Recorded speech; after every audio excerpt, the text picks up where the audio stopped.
주께서 우리를 회복시켜 주시는 하나님이시라는 게 얼마나 감사합니까? 우리 스스로 회복하려면 힘든데 아마 그런 경험들이 있으시죠. 그냥 밤에 잠을 자는데 비몽사몽간에 혹은 이리 뒤척 저리 뒤척 하면서 엉뚱한 상상을 하다가도 또 주님을 붙잡고 주님 저를 긍휼히 여겨주세요, 긍휼히 여겨주세요, 그렇게 탄식하듯 이렇게 주님 앞에 기도하면 또 다음날 일어났을 때 내가 회복되어지는 그런 걸 좀 느끼시지 않습니까? 밤사이에 하나님께서 그 단달마 같은 기도를 들어주시는 거죠.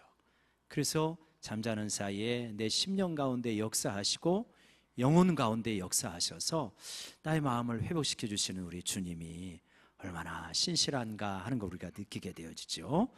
감사합니다. 귀한 찬양.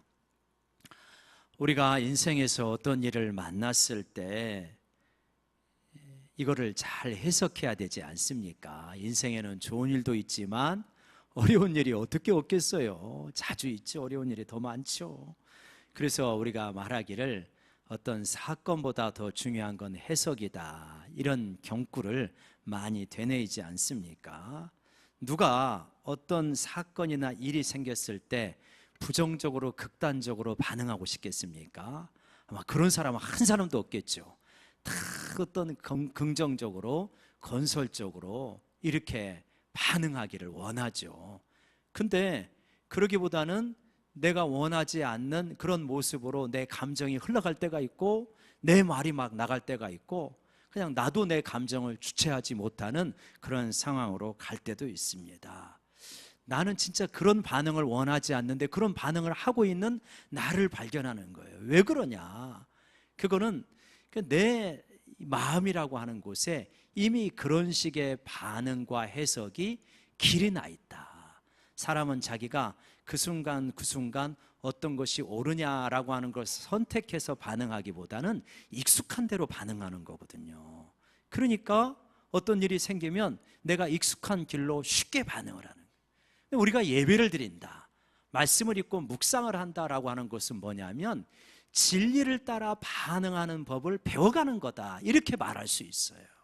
하나님은 나에게 이 일을 어떻게 해석하라고 말씀하시지? 이때 어떤 마음을 가지라고 말씀하시지? 그래서 우리가 어려우면 어려울수록 예배의 자리에 참여해야 되는 거예요. 예배를 드려야 되는 거예요. 말씀 앞에 붙들려야 되는 거예요. 그러다 보면 진짜 내가 원하는 반응으로 하나님께서 나를 끌어가시는, 진리의 길로 나를 끌어가시는 것을 깨닫게 되어집니다. 그래서 아무리 어렵고 힘들어도 포기하지 않는 예배의 자리가 있으시기를 주의 이름으로 간절히 축원합니다.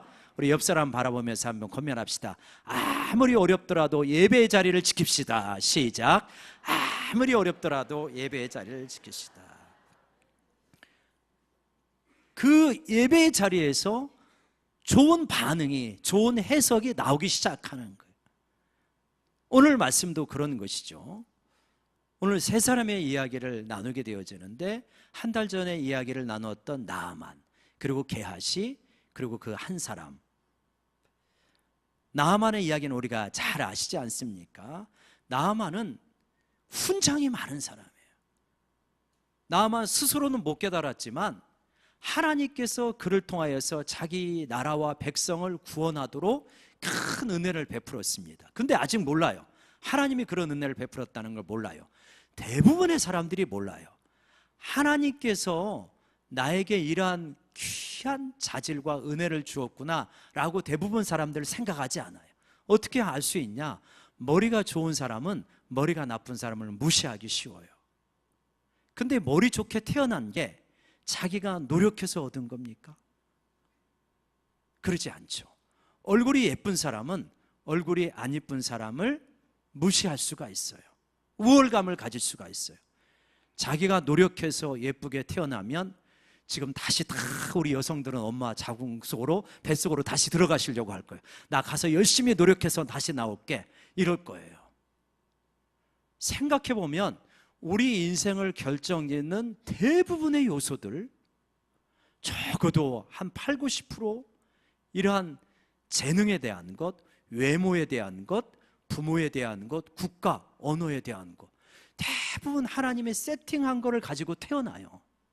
노력해도 대부분 그 한계 속에서 노력을 하는 것이지, 그 한계를 초월해서 그 어떤 자기 한계를 초월해서 성취하는 사람은 진짜 한 1%도 안 될 거래요 아마. 근데 언론은 그런 사람들을 이야기를 하죠. 그러다 보니까 우리도 저래야 되는데 이렇게 생각하기 쉽지만, 대부분 언론에 나오지 않는 평범한 사람들은 자기의 재능의 범위에서 살아갑니다. 거의 그러죠. 그래서 우리는 알아야 돼요. 하나님께서 나에게 주신 어떤 좋은 것들, 나만이 적국과의 전쟁에서 승리를 거두어서 나라를 구하게 한 것은 자기가 노력하고 애쓴 것도 있지만 대부분 하나님께로부터 온 것이다라고 하는 걸 인정해야 되거든요. 근데 나만은 모르고 있잖아요. 나만은 모르고 있으니까 자기가 가지고 있는 훈장이 자기 거가 되는 거예요.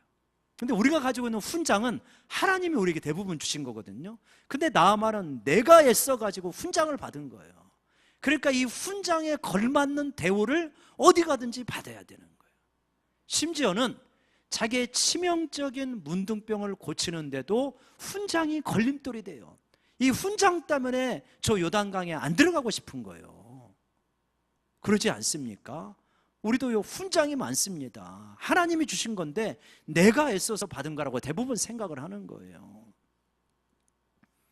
근데 이 훈장을 가지고는 하나님 앞에 설 수가 없어요. 하나님을 만날 수가 없어요. 그래서 하나님은 나아만을 사랑하셨어요.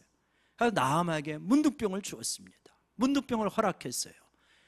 나아만의 입장이나 세상 사람들의 입장에서는 저 사람이 문둥병만 없으면 세상 걱정 없는 사람인데 이렇게 말합니다. 근데 영적인 눈에서 하나님의 시각에서 바라보면 나아만에게 훈장 덩어리 네 인생에 한 줄기 소망이 있는데 문둥병이다, 이렇게 되는 거예요. 그게 없으면 하나님 앞에 나오지도 않고 엘리사 앞에 무릎을 꿇지도 않고 요단강에 들어가지도 않고 하나님을 만날 수 없고 그냥 훈장 자랑하고 문둥병으로 앓다가 그 인생 끝나는 겁니다. 그러니까 문둥병이 어떻게 보면 불행 중 다행인 거예요. 훈장이 굉장히 세상 사람들은 대단한 것 같지만 하나님 앞에는 큰 걸림돌이었고, 문둥병이 세상 사람들이 바라볼 때는 굉장히 불안한 것이지만 하나님 앞으로 나아가는 아주 절호의 기회고 도약되었다. 이게 대표적인 인생의 아이러니인 거죠. 여러분 어떻습니까? 나는 어떠한가? 혹시 내가 훈장처럼 달고 있어서 하나님 앞에 나아가는데 걸림돌이 되는 것이 있는지를 한번 우리가 나아만을 통해서 잘 살펴보기를 원합니다. 많은 지식, 많은 물질, 성공한 삶, 아름다운 외모, 혹은 넘치는 건강, 넘치는 열정, 이런 것들이 가치 있는 거예요. 좋은 것입니다. 그러나 하나님 앞에 나아가는데 걸림돌이 되어질 수도 있다. 그래서 진짜 중요한 것을 놓칠 수도 있다. 사도 바울은 예수님을 발견하고 그동안 자기가 추구했던 그 모든 것들이 다 뭐라고 그럽니까? 알고 보니 배설물이었다. 배설물. 너무나 하나님 나라와 예수 그리스도가 중요하고 소중하고 가치가 있기 때문에 알고 보니까 이 배설물들을 추구하는 젊은 날의 삶이었다고까지 고백을 하지 않습니까? 우리가 다시 한번 내 훈장을 점검하고, 그래서 이 훈장 덩어리가 있다면, 하나님 앞에 나아가는데 걸림돌이 있다면 다 주님 앞에 내려놓으시기를 주님을 간절히 축원합니다. 또한 나아만의 모습을 보면 문둥병은 굉장히 수치스럽고 부끄럽고 고통스러운 거잖아요. 근데 이것 때문에 나아만은 하나님을 만날 수 있어요. 진짜 자신의 인생을 살아갈 수 있는 거죠. 여러분, 많은 분들이 문둥병이 생기면 너무 힘겨워요. 누가 알까 봐 무서워하고 두려워합니다. 내 자식이 이렇게 속썩이는 걸 누가 알까 봐 너무 고통스러워. 내 질병 때문에 내 인생에 희망이 없다고 생각을 하는, 깨어진 인간관계 때문에 너무 고통스럽다고 생각을 하는 거예요. 소망이 없다고 생각하는 거예요. 아니라는 거예요. 하나님이 말씀하시는 것은, 그래, 그거 네 살이, 네 인생이 썩어가는 것 같은 그러한 고통이지만 너 그것 때문에 네 훈장을 내려놓고 갑옷을 벗고 요단강에 들어가서 너를 씻을 수가 있다. 그걸 통해서 나를 만날 수가 있다고 말씀하시는 거예요. 그래서 여러분, 시편 119편에서 말하는 것처럼 고난당함이 내게 유익이라, 고난을 당함으로 내가 주의 율례를 배우게 되었나이다 라고 말씀하는 거예요. 그것을 통하여서 한없이 우리가 낮아지고 옷을 벗을 수가 있는, 껍데기들을 벗을 수가 있는 것이 되어진다. 여러분 어떻습니까? 우리가 나아만의 삶을 보면서 나도 혹시 너무 훈장에 집착하지는 않고, 또 내게 조금 어려운 일이 생기면 그것 때문에 그냥 너무 낙심하지는 않는가? 그것을 통해서 오히려 하나님 앞에 나아가는 절호의 기회가 되어질 수 있는데, 나아만을 우리 삶 속에 잘 비추어서 좋은 어떤 타산지석으로 삼기를 원합니다. 여러분, 반면에 나아만은 굉장히 불행하게 시작했지만 해피엔딩으로 끝나잖아요. 그 반대의 삶을 살아가는 게 게하시 아닙니까? 나아만이 요단강에서 7번 몸을 담가가지고 어린아이와 같이 살갗이 깨끗해지자 너무나 감격한 나아만은 모든 가져온 예물을 엘리사에게 드립니다. 엘리사가 안 받습니다. 받아달라고 강권하지만 계속해서 안 받게 되니까 할 수 없이 예물을 싸가지고 갑니다. 그때 게하시가 속으로 분한 거예요. 속상한 거예요. 뭐 하는 거냐? 왜냐하면 이 살림살이를 이끌어가는 게 게하시거든요. 사환 역할을 하고 있는 게 게하시니까. 근데 엘리사 주변에 보면 얼마나 가난한 사람이 많습니까? 그렇게 없는 살림에 선지자 학교 교장 선생님이 또 엘리사잖아요. 그래서 선지자들이 대부분 가난한 거예요. 그래가지고 선지자가 죽고 나니까 두 아들을 종으로 삼아겠다고 해가지고 선지자의 부인이 와가지고 탄식하고 도움을 받는 장면도 있지 않습니까? 또 먹을 것이 없으니까 들판에 가가지고 먹을 것 좀 찾아와라. 그랬더니 와가지고 독이 든 호박을 썰어가지고 국 끓여 먹다가 큰일 날 뻔하지 않습니까? 그 대부분 가난한 거예요. 돈 들어갈 때가 한두 푼이 아니에요. 근데 엘리사는 너무 태평한 거예요. 그러니까 게하시가 그 살림을 곁에서 총무 역할을 하다가 도저히 안 되겠다.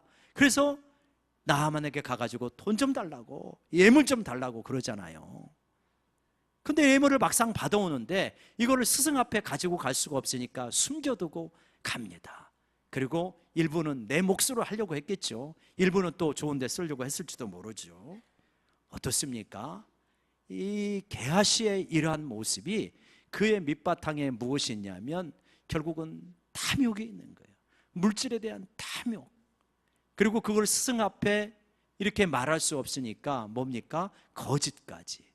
탐욕은 대부분 거짓하고 동반을 합니다. 탐욕과 거짓 때문에 망한 사람이 성경에는 여러 명 나옵니다. 아간이 그렇고요, 예수님 곁에 있던 가룟 유다가 그렇고, 아나니아와 삽비라가 그렇고, 그런 사람들이 생각보다 많이 나오죠.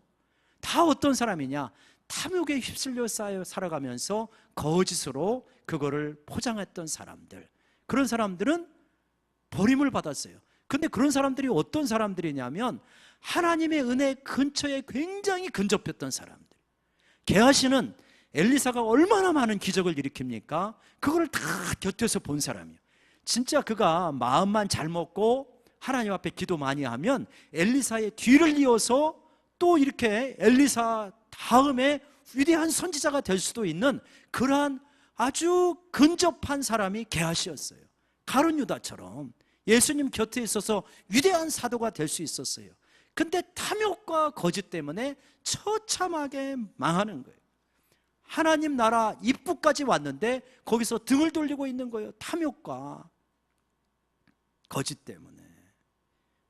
여러분, 이 게하시가 우리하고 전혀 상관없는 사람이 아니잖아요.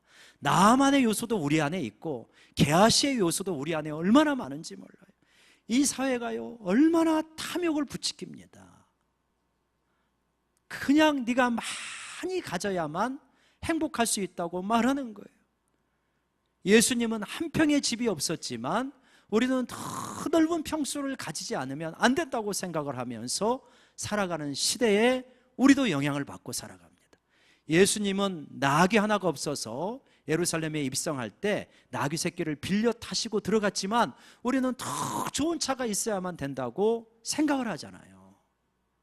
예수님은 온갖 모욕을 당하면서 십자가에 죽었지만 우리는 더 인정받는 높은 자리를 차지해야만 성공했다고 생각을 하는 그러한 세상에 살고 있다. 근데 이 가치가 진짜 옳으냐? 우리는 복음이 말하는 가치, 성경이 말하는 가치가 정말 옳고 그것을 따라 우리가 반응해야 되는 줄로 믿습니다.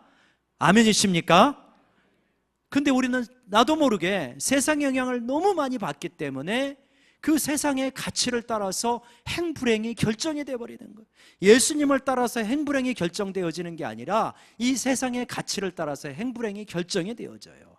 그래서 내가 가난하고 또 세상적으로 성공을 못했어도 예수를 잘 믿고 있으면 진짜 성공한 인생인데, 이 성공한 인생이 안 된다고 생각을 하고 스스로 불행하다고 생각을 할 수가 있는 그런 위험성이 우리에게 있는 것이다. 우리가 아까 기도하면서도 생각을 해봤지만, 우리가 주님을 만났을 때, 그리고 좀 더 순수했을 때 나는 행복해요, 이 찬양 부르면서 많이 울지 않았습니까? 존귀 영광은 주님 받으시고 멸시 천대는 내게 받겠다고, 그렇게 우리가 은혜가 충만할 때는 찬양을 하면서 결심하고 눈물 흘릴 때 그게 우리 진심이잖아요.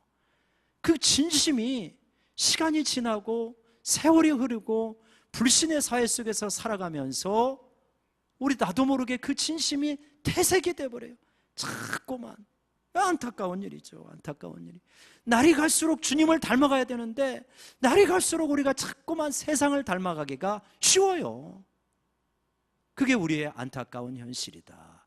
그래서 어떤 우리의 모습도 중요하지만 우리에게 일어난 일을 잘 해석하려면 진짜 내가 무엇을 가치라고 여기는가, 다시 한번 우리 내면의 중심의 가치와 세계관을 잘 말씀 앞에서 세워가는 것이 필요하다. 진짜 무엇이 가치냐? 여러분, 이번 주에 울적하게 보내신 분도 많으실 것입니다. 우리 한국 정치사에 이런 일이 자꾸 생겨서는 안 되는데 한 의원이 또 극단적인 선택을 하는 그러한 아픔이 있는 거예요. 너무 속상하고 울적하셨을 거예요. 저는 이걸 보면서 몇 가지 교훈을 얻더라고요. 하나는 죄책감에 대한 거예요. 어떤 사람들은 오늘날의 돈으로 환산을 하면 수십억, 수백억, 수천억 이상을 챙겨가지고 자신뿐만 아니라 자식과 손주들까지도 먹고 살 수 있게 다 배분을 하고, 그러면서도 떵떵거리며 살아가면서 아무런 양심의 가책도 없는, 진짜 양심에 화인 맞은 것 같은 그러한 사람들도 얼마든지 있는데, 그런 사람들에게 필요한 것은 정말 양심의 회복인 것이죠. 양심에 화인 맞은 거에서 회복이 돼야죠. 왜냐? 한 번 죽는 것은 사람에게 정하신 것이고 이후에는 심판이 있다고 하셨으니까, 이 땅에서 내가 불의하게 국민의 돈을 끌어모아 가지고 자기 자식들을 위하여서 잘 살게 한다면 그 죄는 심판을 받아야죠. 그러지 않겠습니까?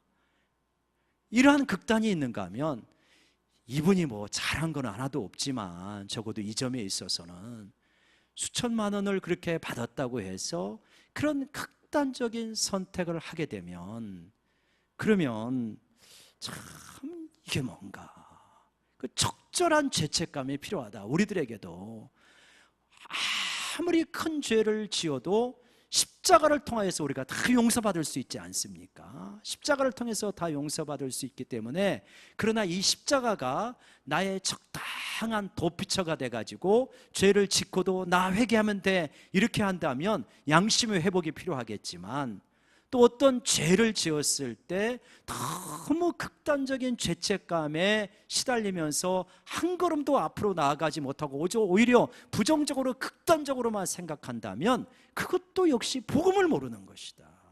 무엇이 필요하냐? 적절한 죄책감이 필요하다. 내 죄에 대해서는 아파하지만 십자가를 통하여서 회개하면 깨끗하게 사함을 받는 우리 모두가 되는 줄로 믿습니다. 우리 옆 사람 바라보면서 격려합시다. 적절하게 죄책감을 가집시다.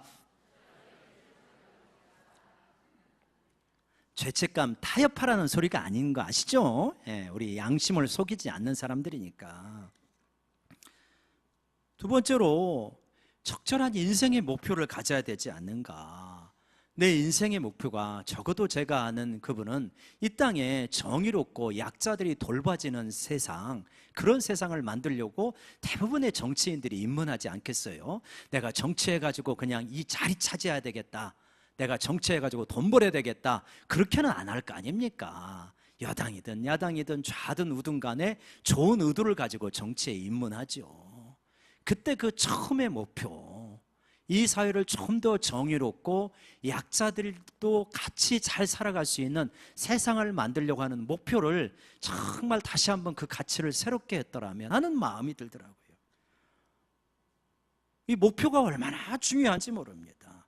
그렇다면 그런 부분을 속죄를 하고 또 필요하다면 정당한 대가를 지불하고, 그리고 얼마든지 시민운동가로서 저술가로서 강연가로서 살 수 있는 길도 있을 텐데, 물론 사람이 코너에 몰리면 극단적으로 생각하긴 하지만 왜 그런 길을 생각을 안 하실까? 그 똑똑한 분이 그런 안타까움이 있더라고요. 우리도 마찬가지입니다. 우리 인생의 가치가 어디에 있는가? 예수 믿어서 이 땅에서 뭘 많이 복을 받는데 그러한 소망이 끊어졌다 했을 때 우리 극단적인 생각을 할 수가 있어요. 아니라는 거예요. 우리 인생의 진정한 가치는 무엇이냐면 주님을 만나고 그분과 동행하는 거예요. 영원한 생명을 맛보고 그 생명을 얻기 위해서 이 땅을 살아가는 거 아니겠습니까? 그럴 때는 이 땅에서 생기는 여러 가지 환난과 어려움마저 우리 인생의 재료가 될 수 있어요. 근데 목표가 이렇게 부정확하고 현실적이고 근시안적이면 굉장히 우리 위험해집니다. 자주 낙심하게 돼요. 저는 인생의 목표를 다시 한번 생각해 보게 되더라고요. 또 하나 중요한 것은 우리 인간의 한계를 잘 이해해야 되는구나.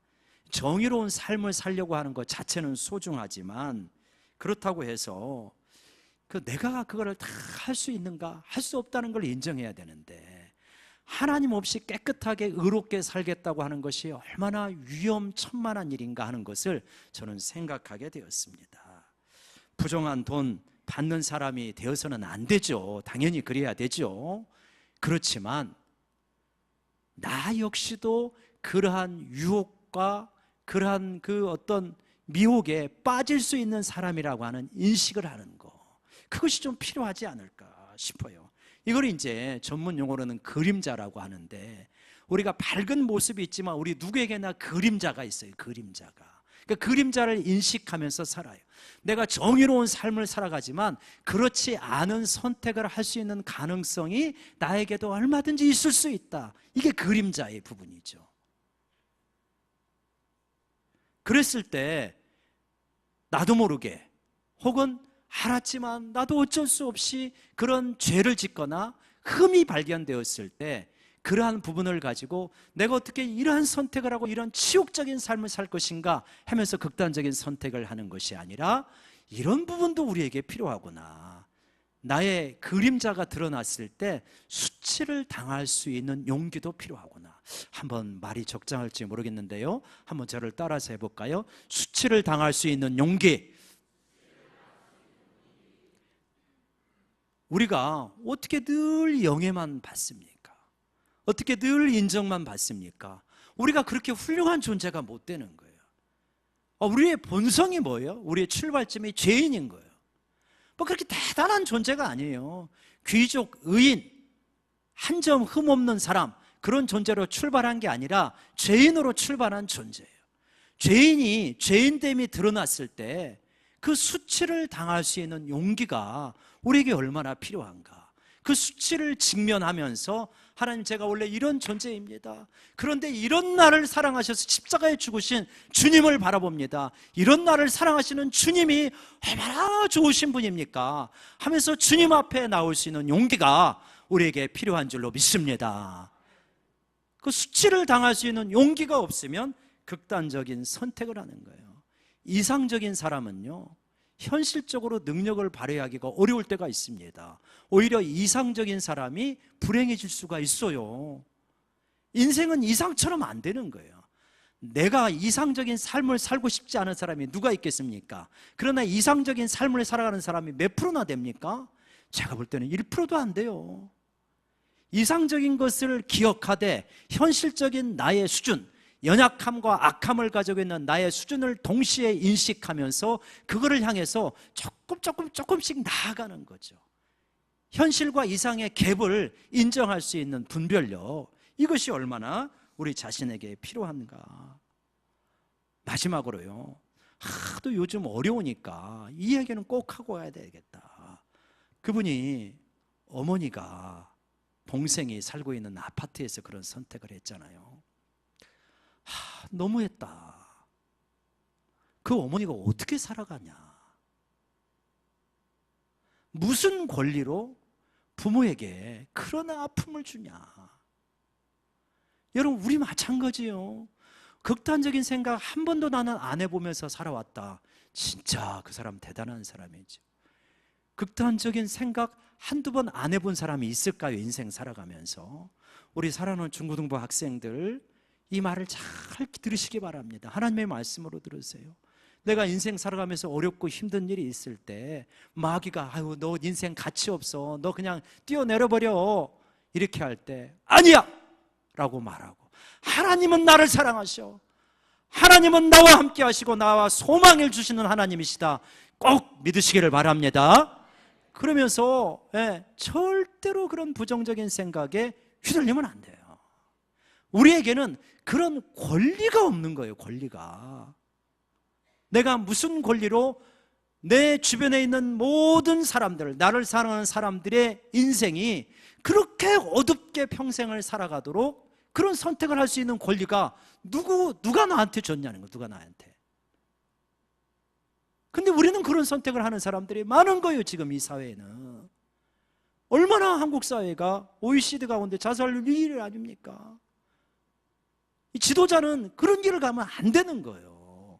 얼마나 안 좋은 모양이 돼버렸어요. 책임을 지고 다르게 봉사할 수 있는 길이 있는 거죠.